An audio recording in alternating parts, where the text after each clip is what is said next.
Innal hamdalillah nahmaduhu wa nasta'inuhu wa nastaghfiruh wa na'udzu billahi min shururi anfusina wa min sayyiati a'malina may yahdihillahu fala mudilla lahu wa may yudlil fala hadiya lahu.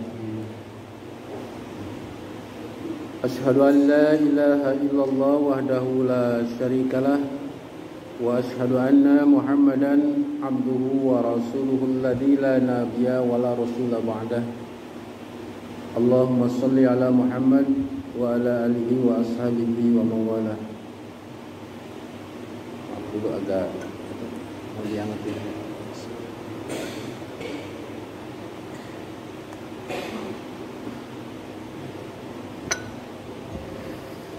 Ihwatul kiram, jamaah ahli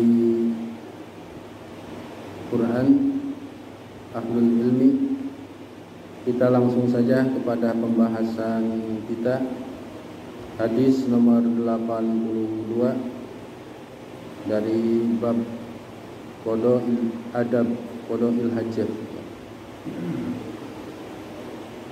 Saya akan bacakan dulu. An Jabirin radhiyallahu anhu qala qala Rasulullah sallallahu alaihi wasallam idza taqawwata rajulani falyatawara kullu wahidin minhuma an sahibihi wa la yatahaddasa fa innallaha yamqutu ala dzalik. Rawahu Ahmad wa sahahu Ibnu Sakan wa Ibnu Qatan wa huwa ma'lul. Dari Jabir bin Abdullah atau dari Jabir, ia berkata, bersabda Rasulullah sallallahu alaihi wasallam,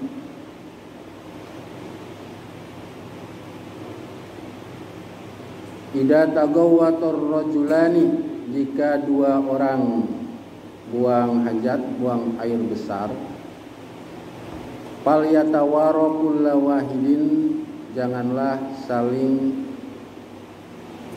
fal yatawara, maka saling menutupi atau saling berlindung setiap dari keduanya dari yang lain. Jadi jangan sampai terbuka. Wala yatahadasa, janganlah ngobrol keduanya. Kalau ngobrol berdua atau lebih. Fa innallaha yamqutu ala dzalika, karena sesungguhnya Allah amat benci, amat murka pada perbuatan itu. Diriwayatkan oleh Imam Ahmad, disahkan oleh Ibnu Sakan dan Ibnu Qatan dan Ma'lul.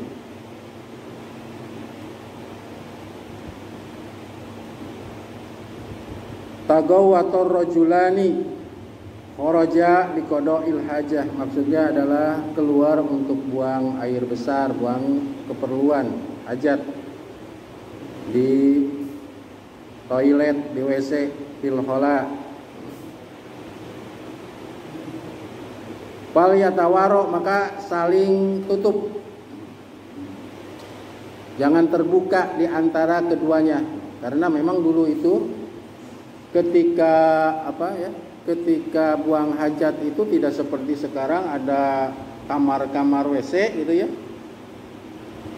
Dulu itu tidak demikian, ada yang berlindung, umpamanya ada yang sebelah sana, sebelah sini, lalu pakai mungkin berlindung di balik batu gitu ya.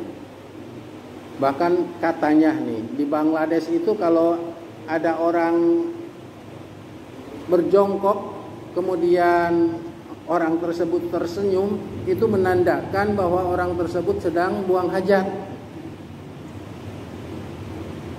Karena kebiasaan mereka. Jadi umpamanya di padang luas atau di tempat di kebun, apabila ada yang tersenyum, baik cewek ataupun cowok, sambil berjongkok, itu menandakan orang tersebut sedang buang hajat. Jadi sudah terbiasa. seperti umpamanya di Bangladesh lah, karena memang di samping keadaan tempat atau toilet itu jarang dan mungkin karena keadaan di negara itu. Tapi kalau dulu karena belum seperti sekarang. Kalau sekarang kan ada tempat-tempat ya yang tertutup. Kalau dulu itu ketika berangkat mau buang hajat ke salah satu tempat, kemudian berlindung, umpamanya nyumput lah katakanlah, sembunyi di sesuatu. Nah kalau berdua jangan sampai tidak ada penghalang, tidak ada yang menutupi. Kalaupun ada yang menutupi, dalam hadis ini fala yatahaddasa, dua-duanya jangan ngobrol lagi buang hajat itu. Apalagi membaca Al-Qur'an ya. Atau bernyanyi lah. Jadi jangan ngobrol ketika buang hajat itu. Gimana ya nanti kalau kita ngobrol terus ke sana kemari gitu ya, sambil buang hajat. Nah itu kata Rasulullah Shallallahu Alaihi Wasallam di sini, jangan ngobrol, apalagi membaca ya Al-Quran. Nikmatin saja ketika buang hajat. Jadi harus ada yang menutupi, sekalipun dua-duanya perempuan atau dua-duanya yang buang hajat itu laki-laki. Jadi ada semacam, kalau itu kan dalam kemarin itu ada tongkat kemudian sebagai pertanda, tapi jangan sampai berduaan, harus agak jauh. Sekalipun agak jauh jangan sampai ngobrol di situ lagi buang hajat. Ini termasuk merupakan adab ya, tata cara sopan santun dalam Islam itu.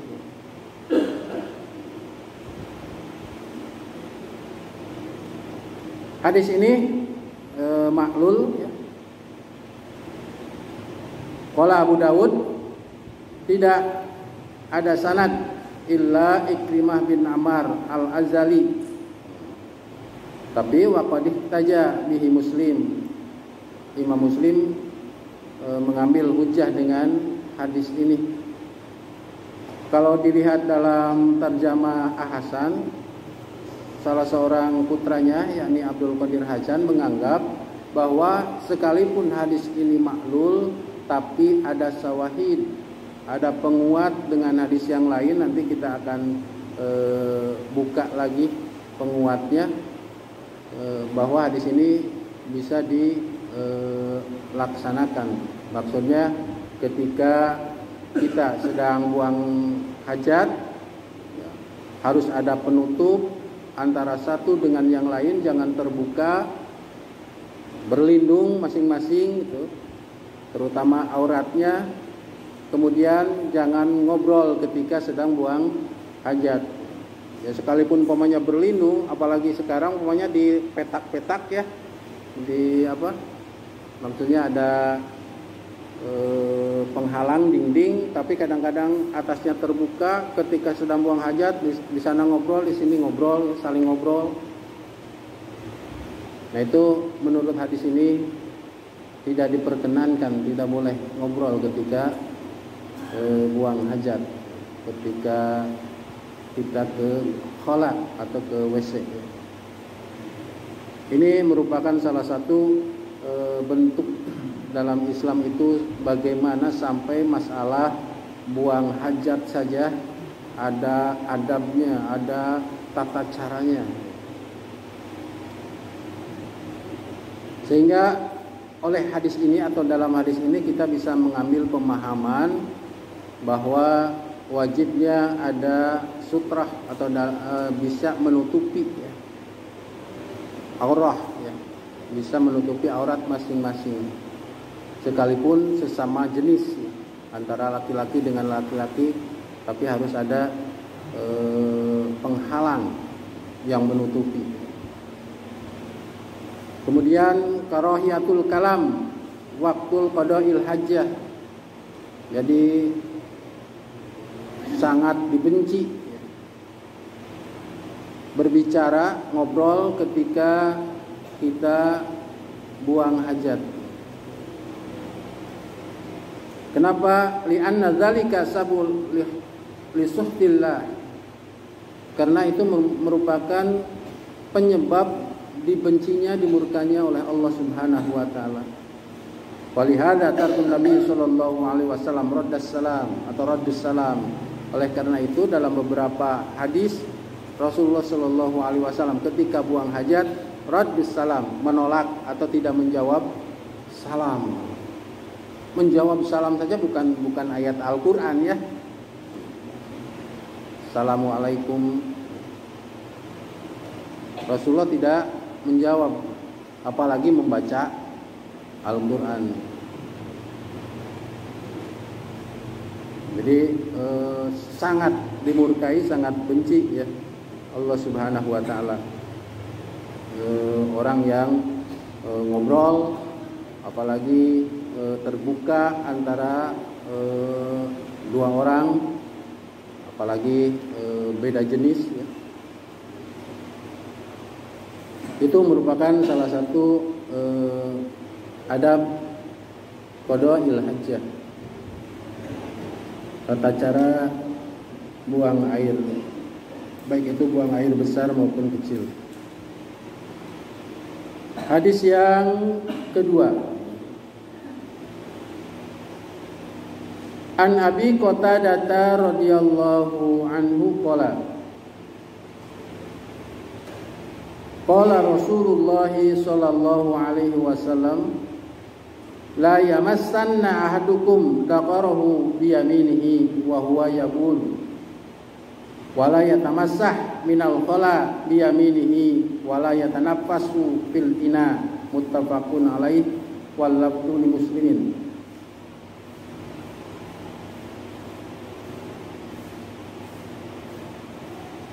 Dari Abi Qatadah radhiyallahu anhu berkata, bersabda Rasulullah sallallahu alaihi wasallam, janganlah kalian, salah seorang di antara kalian, memegang zakarnya dengan tangan kanan ketika sedang baul, ketika sedang kencing, buang air kecil.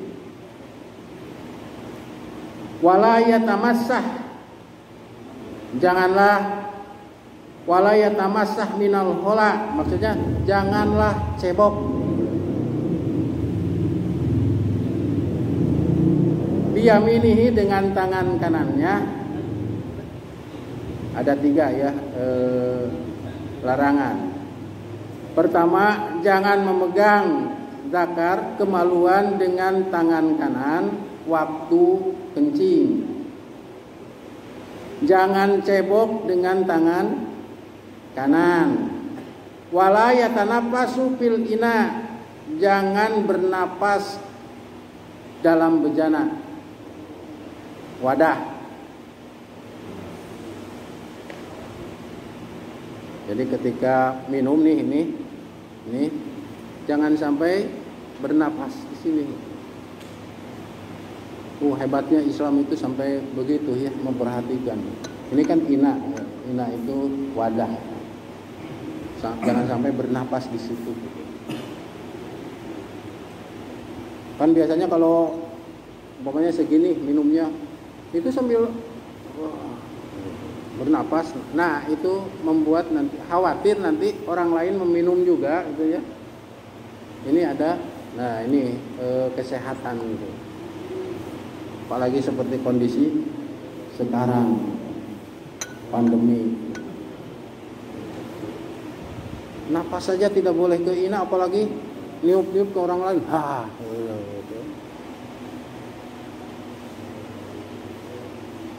Ada 3 larangan ya di sini. Pertama, memegang kemaluan zakar dengan tangan kanan ketika kencing. Ini menunjukkan bahwa kebiasaan biasanya laki-laki itu memegang ketika kencing itu.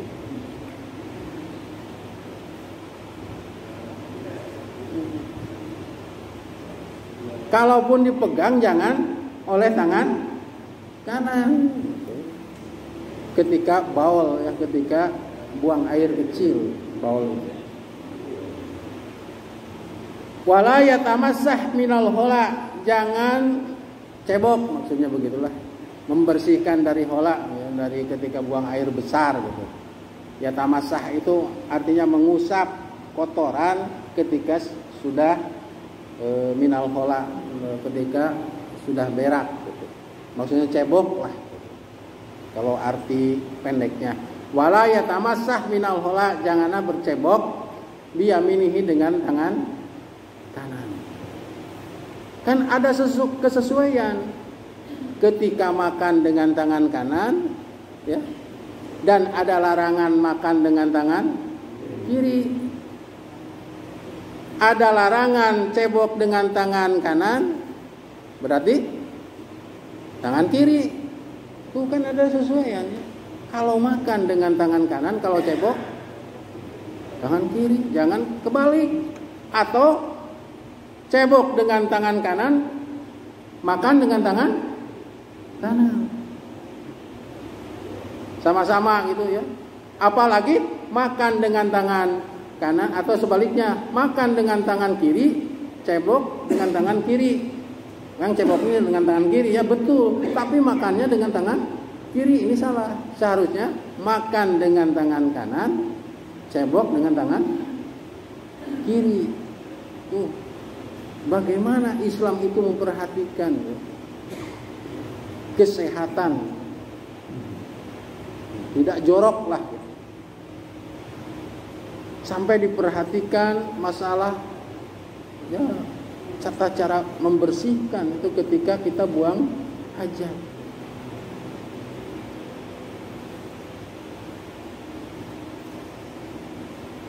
Termasuk tadi ya, tidak boleh memegang dengan tangan kanan ketika baul, ketika kencing. Ini menunjukkan di sini juga adabul hala wasyarab. Jadi tata cara atau adabnya buang air besar atau buang air kecil dengan minum.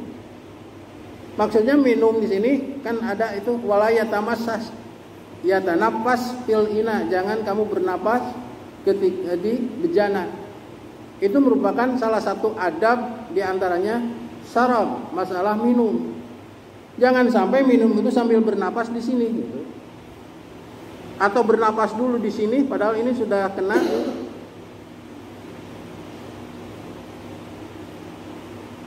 Ini menunjukkan salah satu adab, tata cara. Sekalipun belum diteliti kenapa gitu ya. Kenapa Islam melarang bernapas di ina, di bejana atau wadah? Kan sekarang terbukti dekat aja, pokoknya beberapa ya tidak dibolehkan, sekarang kan tidak dibenarkan, harus ditutup. Malah sekarang itu double katanya ya, harus double. Pertama umpamanya ya semacam begini nih maskernya, kemudian pakai itu lagi. Dalam Islam aja minum, masalah minum dengan bejana, dengan wadah, kita dilarang untuk bernapas di sini. Kan dulu itu minum itu kadang-kadang bareng ya, agak besar itu itunya tempatnya.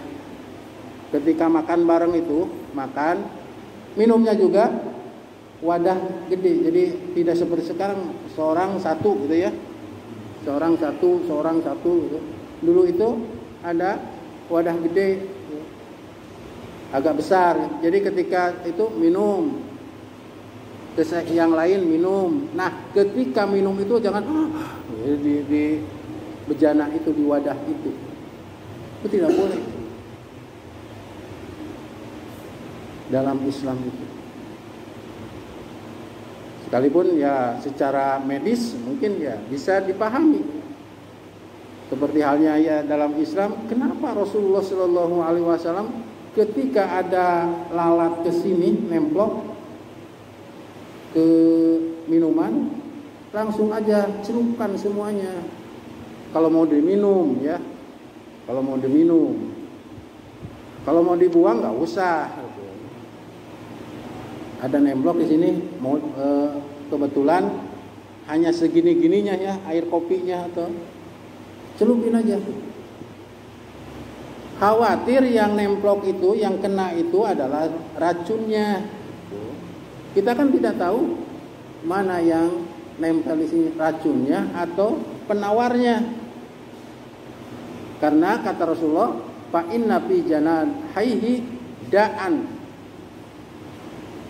Di antara sayapnya itu ada penawar dan ada racun. Khawatir racun yang di sini, celupkan supaya ada penawar racun itu. Oh, dalam Islam.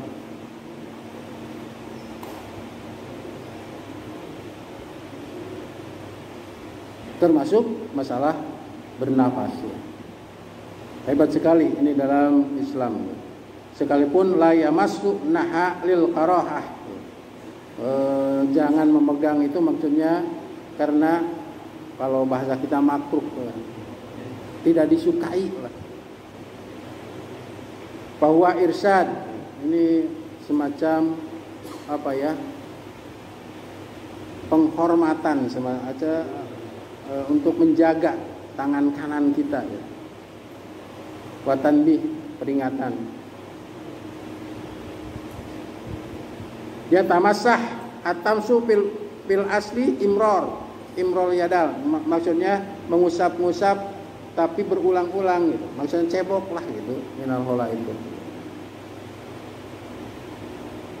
disebut juga istinja lah. Kalau istinja kan lebih kepada pakai selain air ya, tapi sebetulnya itu membersihkan dari ketika kita buang air besar, itu disebut ya tamasah minal hola. Ya tamasah itu berulang-ulang ngusapnya supaya bersih saat buang air besar, maksudnya cebok kalau di kita ya. Itu dalam bahasa Arabnya ya tamasah minal hola, maksudnya cebok, ngusap-ngusap berulang-ulang. Itu dalam hadis nomor kedua atau 83.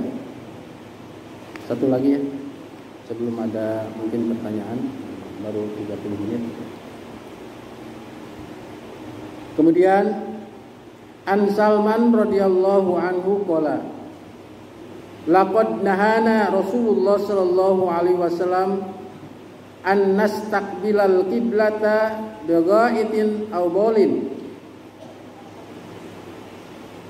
aw an nastanjiya bil yamin aw an nastanjiya bi aqalla min salasi asjar aw an nastanjiya bi raji'in aw admin. Rawahu Muslim. Dari Salman radhiyallahu an, benar-benar telah melarang kepada kami menghadap ke arah kiblat saat berak atau kencing. Bigoid. Ya, goid di sini adalah berak maksudnya.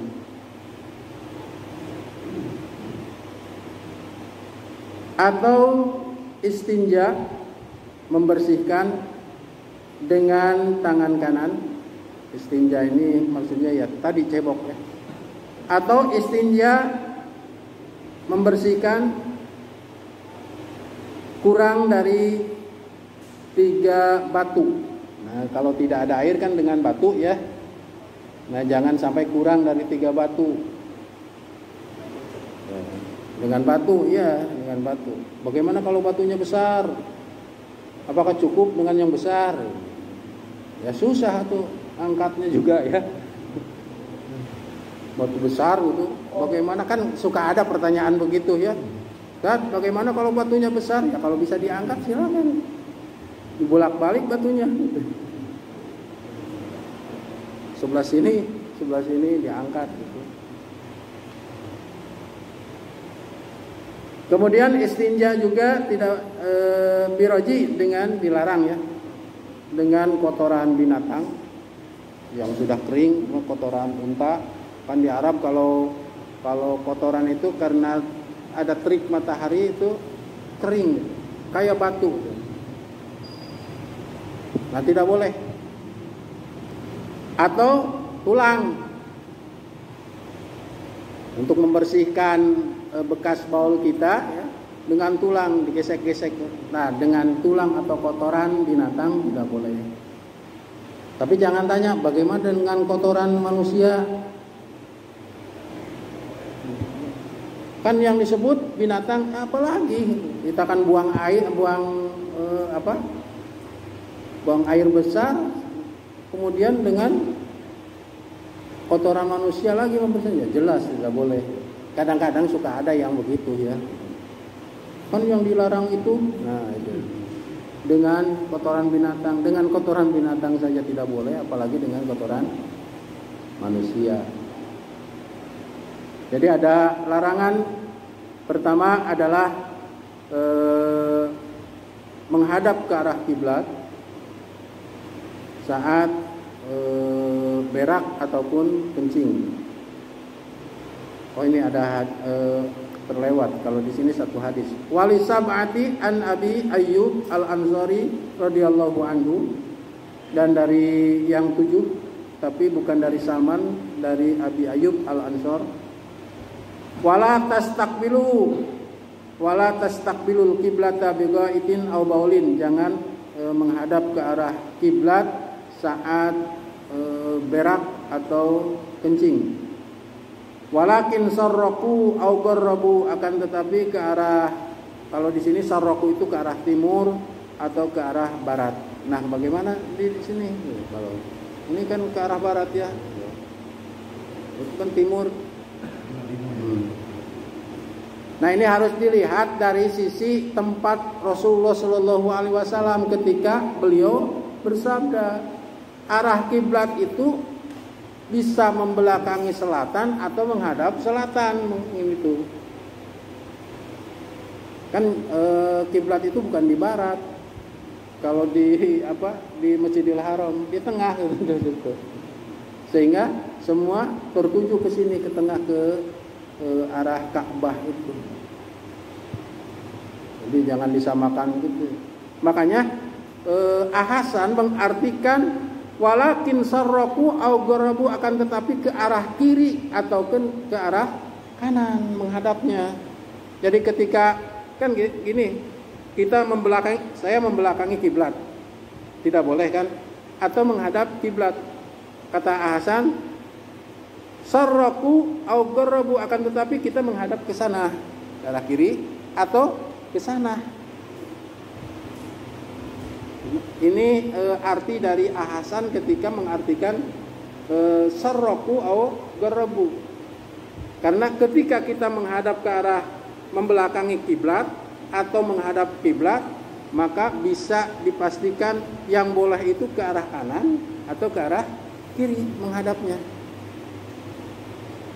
Ini faqih ya, di antara faqihnya Hasan mengartikan. Karena kenapa demikian? Ketika Rasulullah mengatakan hal itu, boleh saja ketika itu maghrib dan masyrik itu bukan kiblat ya. Arah timur dan arah barat itu bukan kiblat, tetapi selatan yang ada kiblat, menghadap ke sana. Kalau di kita menghadap ke arah barat gitu, seolah barat gitu kiblat itu, karena di situ dekatnya.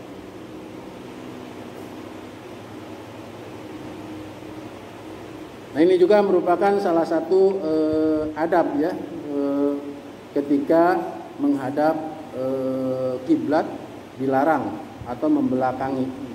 Karena dulu itu memang tidak ada benteng ataupun semacam bangunan dalam masalah toilet itu atau tempat buang air itu. Jadi makanya membelakangi atau menghadap ke arah kiblat dilarang oleh Rasulullah Shallallahu Alaihi Wasallam. Sekalipun sekarang ada yang mengatakan kalau sekarang karena ada benteng begini, ada dinding, katanya boleh. Tapi semacam kehati-hatian, ihtiyat, ya larangan labdiah ini, lapatnya, teksnya ini memang secara hukum boleh dikatakan larangan secara mutlak, tidak boleh menghadap, maksudnya tidak boleh menghadap. Karena ada juga yang memahami secara kontekstual, dulu itu terbuka gitu ya, terbuka, makanya ngumpet di arah batu gitu, atau ke tempat batu. Maka ketika ngumpet di arah batu itu atau ada batu besar itu, dinding besar, itu jangan sekali-kali menghadap atau membelakangi Ka'bah, gitu, kiblat.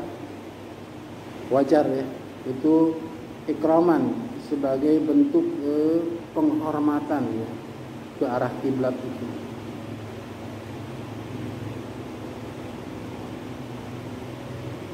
Nah, di sini juga dikenal dengan, pertama ada yang disebut dengan istinja. Ya. Istinja sebetulnya sama saja dengan cebok, baik dengan batu ya, ataupun awalnya memang dengan air ya.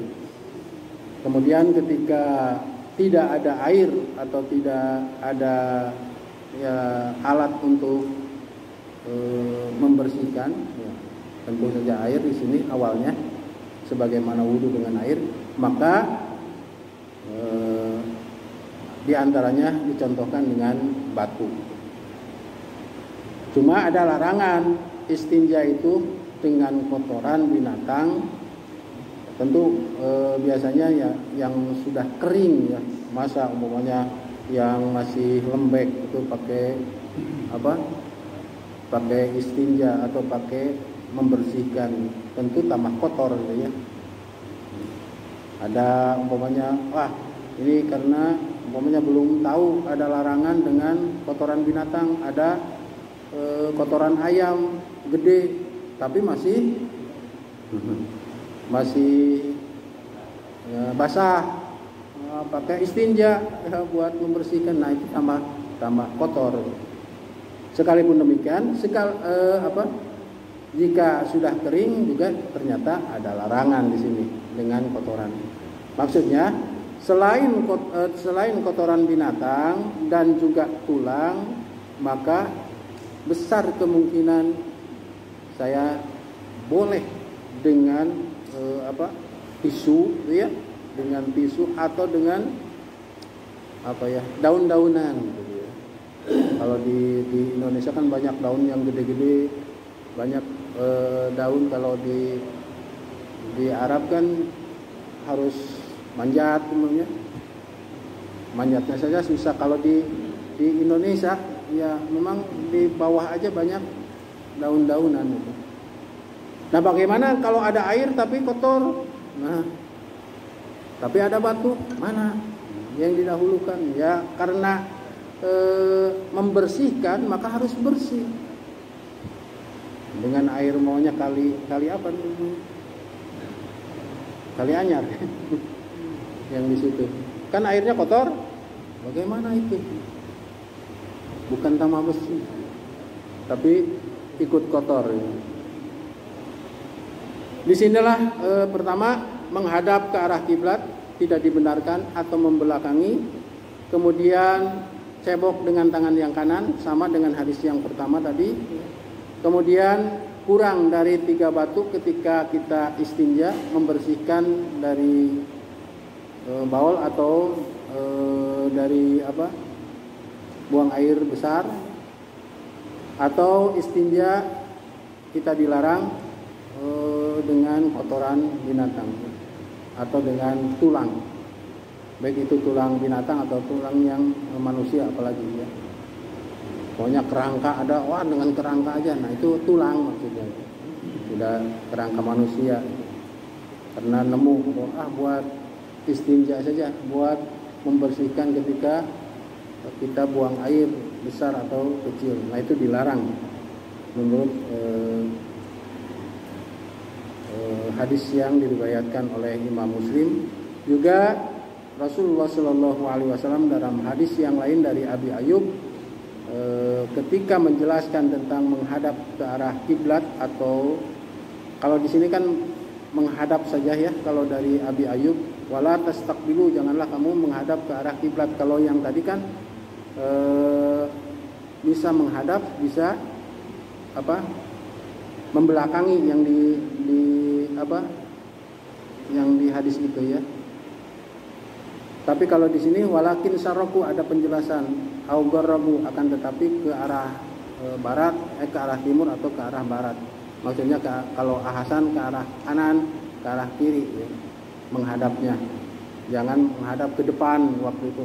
Alihkan saja itu ahasan, karena disesuaikan dengan kondisi ketika Rasulullah, kondisi tempat Rasulullah Shallallahu Alaihi Wasallam ketika berkata seperti itu.